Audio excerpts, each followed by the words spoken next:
This is 10 Questions to Cyber Resilience, brought to you by Assurance IT. Released twice per month, every episode brings you one step closer to cyber resilience by hearing how IT leaders are practicing cybersecurity.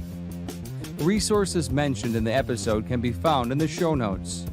If you're ready to take your cyber resilience to the next level, be sure to subscribe so you can catch every episode.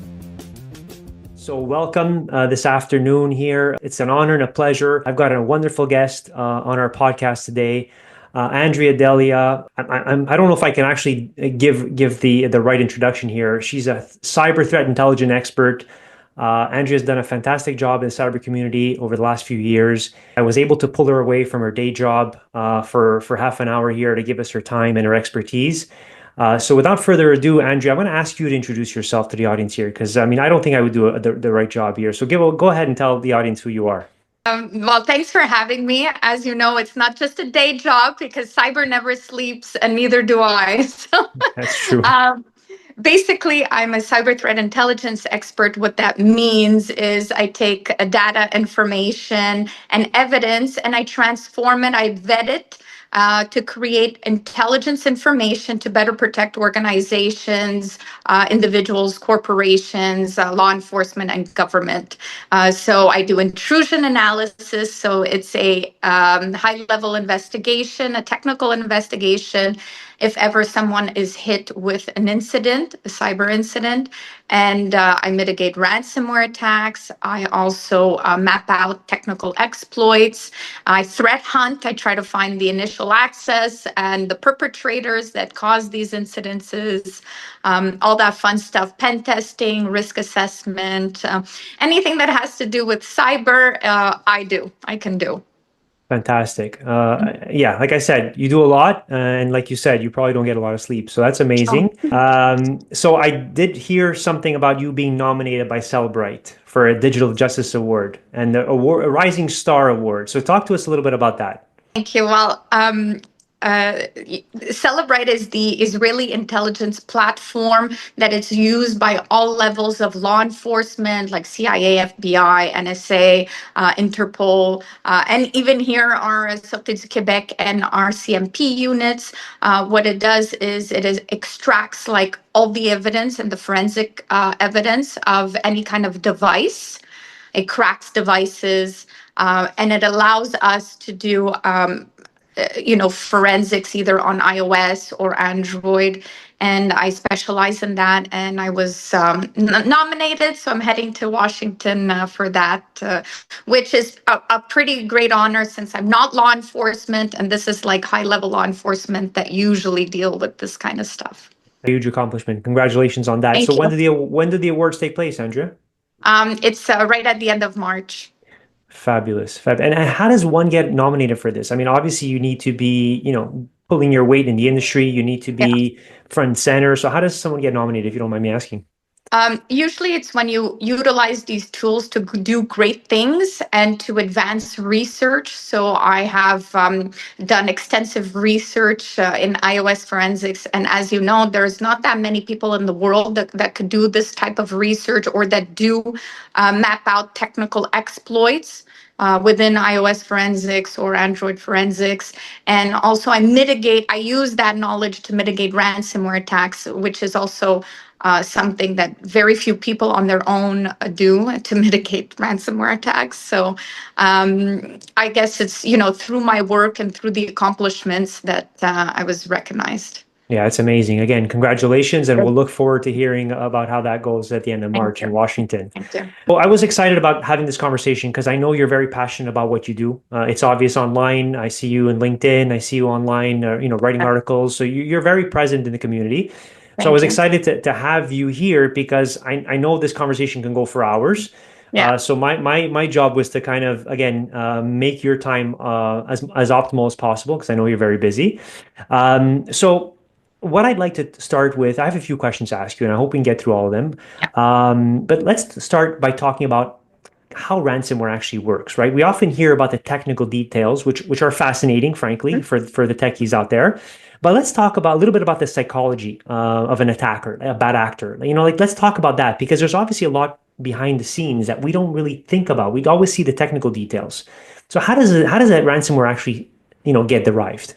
What happens is that you have pretty sophisticated developers. So the developers, what they do is they build this ransomware, and then they offer their service or the ransomware to affiliates. So it becomes ransomware as a service. Don't think like all these hackers, they're doing like sophisticated stuff.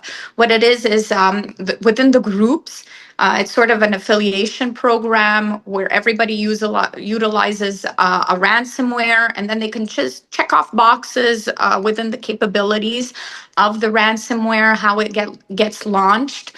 So what they do is in the dark web is what we call initial access brokers. So within your organizations, there's sometimes a leak, a breach, an insider threat where your login information, server information, admin accounts get leaked or get sold on the dark web. So within the dark web, you purchase login information plus the ransomware as a service capabilities. These affiliate groups launch the ransomware very easily. And oftentimes, you'll get them to come into your network. They're going to do reconnaissance. They're going to traverse files. They're going to look at how much you're paying if you have an insurance policies. They could even stay within months. Like I've had cases where, the attackers are within the network for 2, 3, 4 months before they launch the ransomware attack.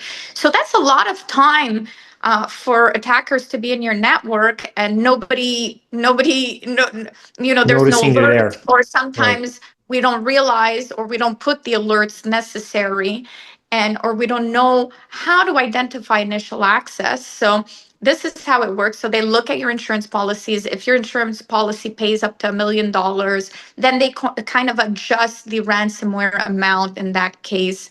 So this is how ransomware is deployed. There's a lot of thinking, but they all act the same. So when I come into a case, I already put myself in the head of an attacker.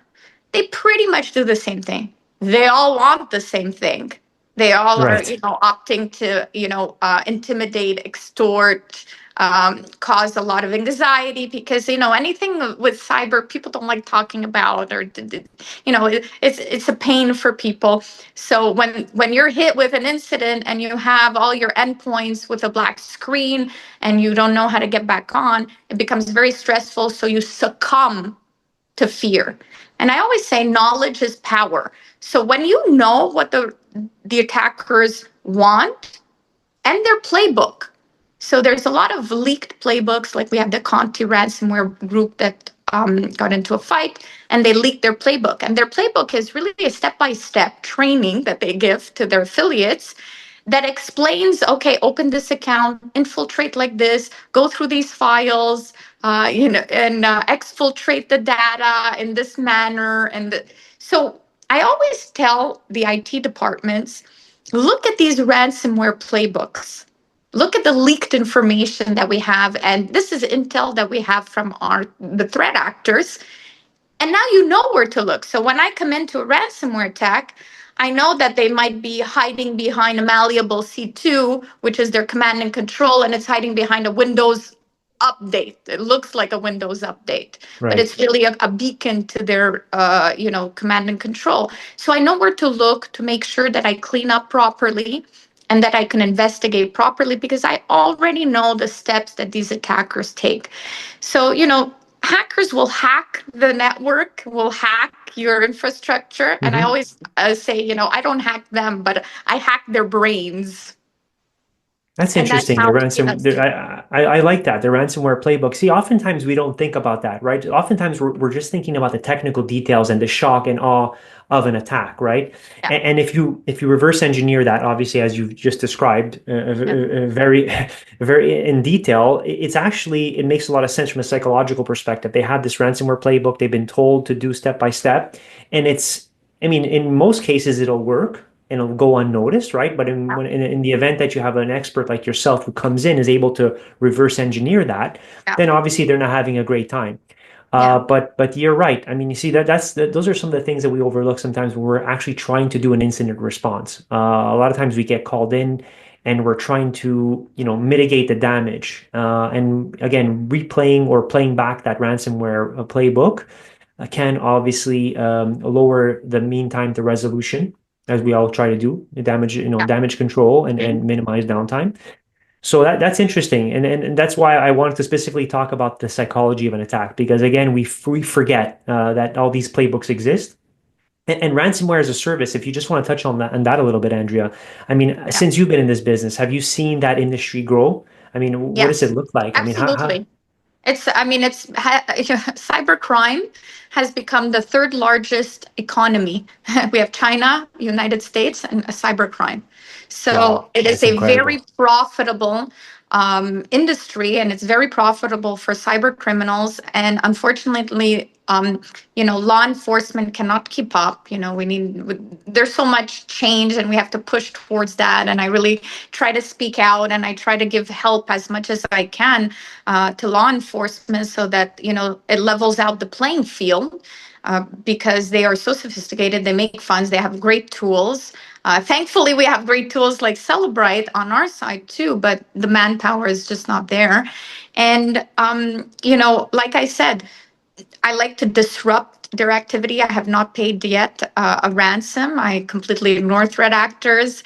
And it's thanks to their own leaked information.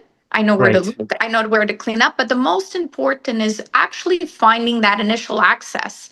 What caused that breach? Who caused that breach? Was it, like I said, an insider threat? Was it an admin account? Was it, you have to find it. It's not good enough anymore to say, well, it was likely a link. It was likely a PDF. right. You We need to can, know the root cause. The root cause yeah, needs to be known. you can clean up all you want, but if you do not find that initial access, it's going to be a problem. Got it. Got it. Okay. Well, my next question is kind of related. So we talk about an actual incident, right? Incidents happen daily. Some of them are false positives. Some are actually incidents that we need to actually go and identify or actually work on. So when an incident, a real incident, of a data breach or ransomware attack happens, when you're dealing with it, typically, we think we've got them. We think we've thwarted the threat. We think that we can close the incident, but really, did we stop the actual threat? How does that work out? If we're able to identify the incident and actually say, okay, we're done, are we really done? What should we look out for? Of course, there's malware, that goes with the ransomware. There are rootkits. There are silent beacons that, get, if you're not doing a proper analysis, and that's where forensics comes into play, you have to be really well with the playbooks. You actually get this information, and then you know where to look, or you're at least aware of it. I often give SOC use cases to my clients, which are every way possible that you can be breached or compromised, and whether it's from archaic or legacy protocols, or everybody can build a great default configuration or an infrastructure up to code.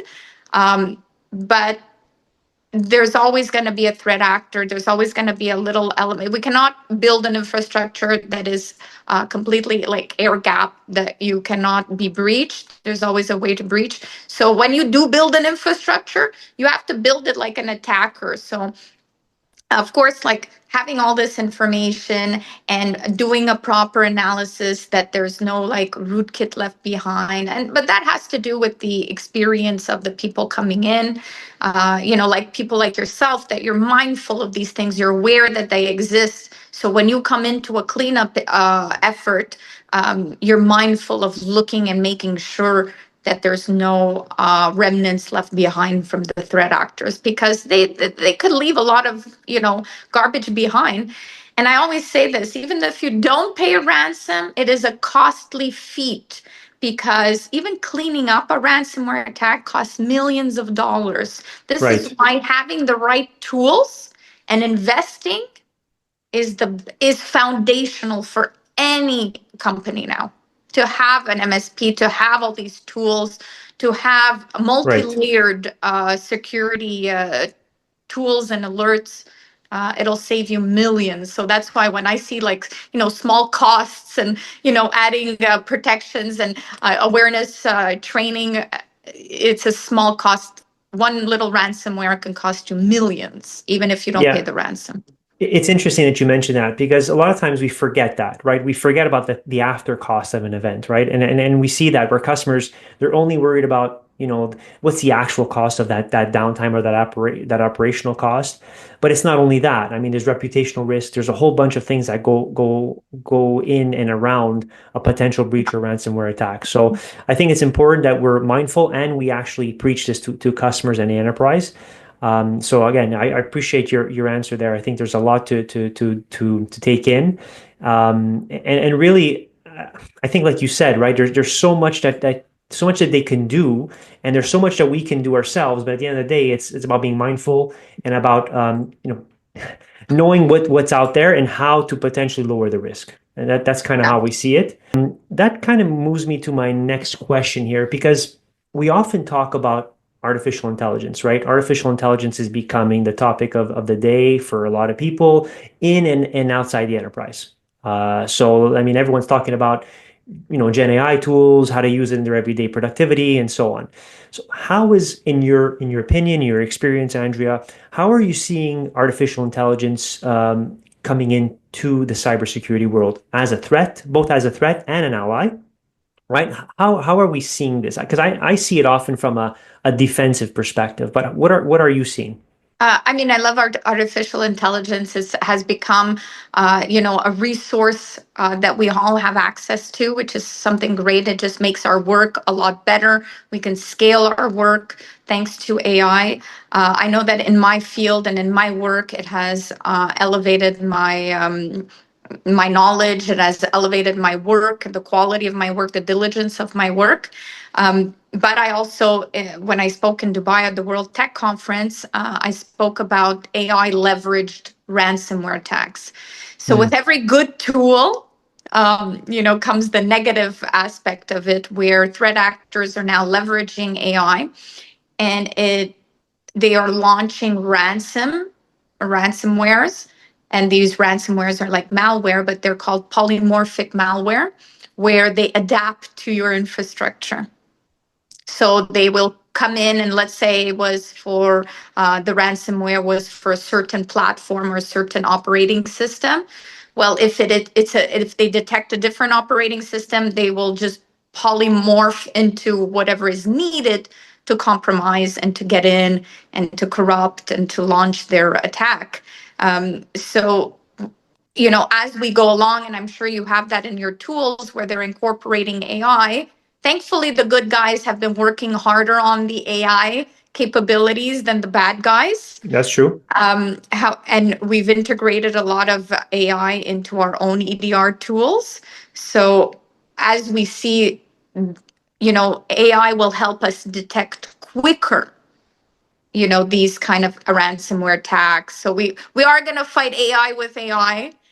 AI is great for behavior analytics, also for detecting threats in advance. And actually, we will have possibly in the future, AI agents protecting and disabling ransomware attacks before they happen, detecting all these anomalies, all these launches, even insider threat. So we're coming into that. You'll see that as we go along throughout the year, that we're going to have great AI detection capabilities. Yeah, I completely agree with that. And frankly, in our portfolio, I mean, not to shamelessly plug Assurance IT here, but in our portfolio, frankly, and we talked about this at customers without Yeah. naming any manufacturers or any software that we actually work with. It's important that there's an element of AI built into the software. I mean, if there's no AI built into any software that you're using, you're obviously lagging, you're falling behind. And I think specifically around your point around behavior analytics, anomaly detection, right? I mean, what's normal and what's not. Like the software alone should be able to baseline what a normal user activity looks like. And we hope that it would be able to do that at a minimum. And then, every time there's an anomaly or a blip that happens, then we need to have something, reacting. And that's where I strongly recommend software or solutions that have an element of AI built in there. It's not perfect, obviously. We're still seeing a lot of false positives. But personally, I'd rather see a false positive than nothing at all. Yeah, I agree. And I So, think so yeah, go go ahead. ahead. Yeah. No, please go ahead. It's so important to also have these capabilities because they're in the IT department. We cannot consume all this energy and all this time supervising. A lot of IT departments have, these EDRs and they're getting all these alerts and they just become overwhelmed. So thanks to AI agents that will parse and react one day in the future will have autonomous reaction to any kind of incident. So it'll sort of take away that workload of extensive hours of investigating and going through alerts. Yes, and frankly, there's just not enough people out there with the Exactly. expertise, right? With the skill set, and that we're seeing very often. And again, Yeah, that's one of the reasons why we talk a lot about having an element of AI in your strategy. It's not going to solve every single problem. You still need that human element. You still need that threat absolutely. A intelligence. great analyst. I mean, 100%. I utilize AI, but AI cannot replace an analyst like me because I have to piece all the pieces together. I have to piece the puzzle together. And it's right now, it's not AI is not capable of doing it, but it will help us breach the gap and will one day, what I'm looking forward to is that we all speak the same language in the cyber investigative world. When there is a data breach, any kind of investigation, we all have to go through the kill chain. So, from beginning to end of an intrusion analysis. And I find a lot of people don't do that, but AI will help us. Once we put this evidence in, and AI will help us build the kill chain, and we will all speak the same language. And this, Well is said. going to be something great when we go to court, when the police want to, bring threat actors to justice. This is what's lacking. And I have, great hope in AI that we will all be able to, do proper intrusion analysis in the future and, really start making a dent in cybercrime. You sound really passionate when you talk about this stuff. I know. Poor cyber criminals. Like when I come into a file, let me tell you, I'm not one to pay, so they're not gonna. There's no stone unturned, that's for sure. No. Oh no, I'm like a dog to its bone. And one of the things you mentioned before we switch topics is the element of having I mean, there's obviously the need for having that human element of making that judgment, like you mentioned, right? AI will pull things together, will piece stuff together, but then there's that human judgment, right? Yeah. Of something that the machine just can't do yet. Yeah. We're not there yet. Who knows what's going to happen in the future? But and this is why I encourage folks who are looking at cybersecurity as a potential career. There's so many elements of cybersecurity. Like you said earlier, I mean, there's a technical folks who are just protecting the enterprise. Sorry, I didn't mean to make that sound as like I'm discounting, but they're protecting the enterprise and then the four walls in many Yeah. different ways, network infrastructure and so on. And then you have the other individuals who are watching the actual breaches or trying to determine the actual entry points and the threat intelligence folks like yourself. And together, there's so much opportunity for anyone who's looking to get into the cybersecurity field. So again, the field is definitely looking for people, and I recommend anyone Oh who's yeah. looking to get into IT. I mean, this is an amazing place for the next generation, I would say. Like the more you know, the better it is. Don't limit yourself. The internet is out there. We have great resources. AI will bring your work to the next level. That's what's great about AI. It actually bridges the gap between computer engineering and just layman people. So you don't have to be necessarily a computer engineer to understand malicious code. You can use AI to bridge that gap. So even if you don't have any coding experience, you can actually just, learn or ask AI to help and to just get your feet wet like that. So you can just elevate your positions no matter what you are in this field. You can just broaden your perspective. That's a very So interesting take, leveraging AI to fill the gaps yeah. perhaps that you may have AI as an individual. Yeah. AI will only replace those that don't leverage AI or utilize AI as a tool and a resource. Those that won't use it will be replaced by the individuals that know how to use it as a powerful tool. Famous last words. I like that. Mhm. One thing I want to talk Yeah. quickly about before we go is the mobile world. I mean, everyone. I mean, the majority of folks in the Western world. I mean, anywhere in advanced country has some kind of mobile device on them. Yeah. Can you talk a little bit about the threats? I know you know a lot about this. So maybe let's talk a That's little bit about what threats linger in the mobile world today. I don't want to scare anybody, but there's a lot of threats, mainly supply chain compromise. So of course, the telecom companies, I always like to push for them to utilize better security frameworks, as well as do better diligence as to who handles these devices, because it has become an integral part of ourselves. The cell phone is a carbon copy of a person, and telecom is a critical infrastructure.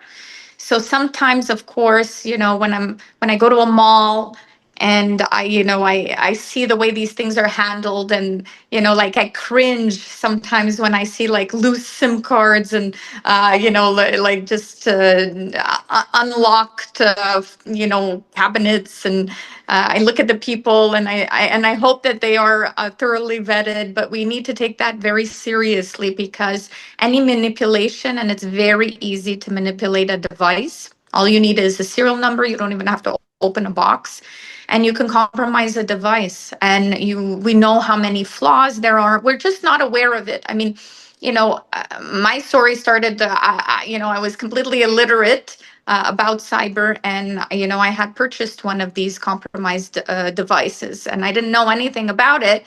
And you have to be very vigilant, because there's so many zero-day exploits. There's a lot of malware that could be launched. There's a lot of fake devices, a lot of malicious plugs.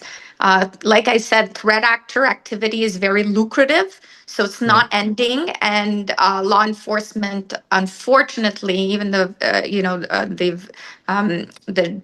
verifier general said that any level of law enforcement cannot police cybercrime. So it's not ending soon. So the onus right now is on us to better protect ourselves. Treat your device, like sanitize it, like put only apps that you need, keep stuff only that you need. Think twice before clicking. If anybody wants money from you, there'll be a bailiff at the door. Don't panic, don't react. We're often distracted with our lives. Don't let that distraction keep you from being secure. Just think twice. Just keep your devices, pretend it's a child. Don't leave it. We often go to the restaurant, we leave it on a table. There's device theft. Just don't put yourself in a predicament. Really treat your device like a child that you want to protect and care. Yeah, you know what? I like that because I think we're all victim or of doing that in some way, shape, or form. As much Mhm. as we're careful, and I'm in the industry as well, and Yeah, you sometimes see I'll it. leave I'll leave my phone sometimes. I'm out for dinner with friends and we'll just leave the phone on the table and Yeah. like you're right. I mean, so many things can happen. I think if there's anything that I could just maybe talk a little bit about as well. I know you mentioned already, sanitize your device. I like how you put that. Make Mhm. sure you're not downloading any unnecessary applications. Just because someone told you to download the app doesn't mean it's Yeah. safe. Yeah. We're often giving away a lot of information in those apps. We quickly go through the EULA and we just say, yes, I accept, and those are things, of course, days are so quick, right? We just want to get that app. We want to just go and use it. But I think security starts in the personal life. and then it transcends into the enterprise, right? So I think as individuals, we need to be more aware. And I like what you said. I think just that whole thing about sanitizing your device and treating it as if it's an infant or a child that you care for.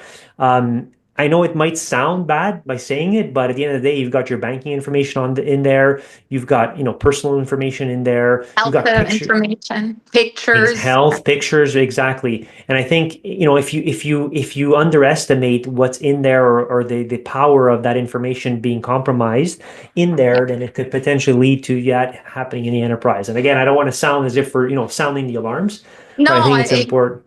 yeah, I always say this, and I like to always end it like this. And cybersecurity, it's an existential question. It's Mhm. what cybersecurity is for you to reassess and to take time to analyze what is worth protecting in your life.